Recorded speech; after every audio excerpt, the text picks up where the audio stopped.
শাসনের নামে অমানবিক অত্যাচার, রক্তের সম্পর্ককেও হার মানালো লজ্জাজনক আচরণ। ভাবনগরে ঘটে গেল অকল্পনীয় এক ঘটনা, অবশেষে পুলিশের জালে অভিযুক্ত।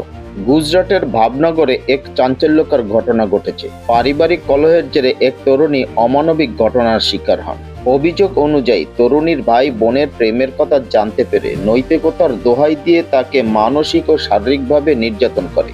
ভুক্তভোগীর শরীরে গুরুতর চিহ্ন পাওয়া গেছে। পুলিশ জানিয়েছে, একাধিকবার ভুক্তভোগীকে ভয়ভীতি দেখিয়ে অপকর্ম চালানো হয়। শুধু তাই নয়, শরীরে নানা ধরনের দাগ ও ক্ষতের প্রমাণ মিলেছে।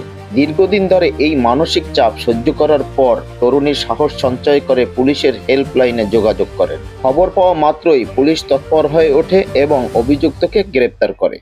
ভুক্তভোগীকে চিকিৎসার জন্য হাসপাতালে ভর্তি করা হয়েছে। পাশাপাশি তদন্তের সাথে প্রয়োজনীয় প্রমাণ সংগ্রহ করেছে পুলিশ। এমন অমানবিক ঘটনার পর সমাজে প্রশ্ন উঠেছে, পারিবারিক সম্পর্কে ভ্রান্ত মানসিকতা ও অনৈতিক আচরণের পরিণতি কতটা ভয়াবহ হতে পারে।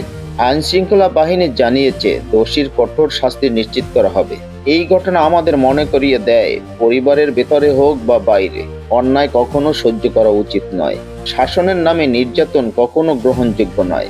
সমাজকে সুরক্ষিত রাখতে হলে আমাদের প্রত্যেককে সচেতন হতে হবে এবং অন্যায়ের বিরুদ্ধে সাহসী কণ্ঠ তুলতে হবে। আসুন আমরা সবাই মিলে ভালোবাসা, সহমর্মিতা আর ন্যায়ভিত্তিক সমাজ গড়ে তুলি।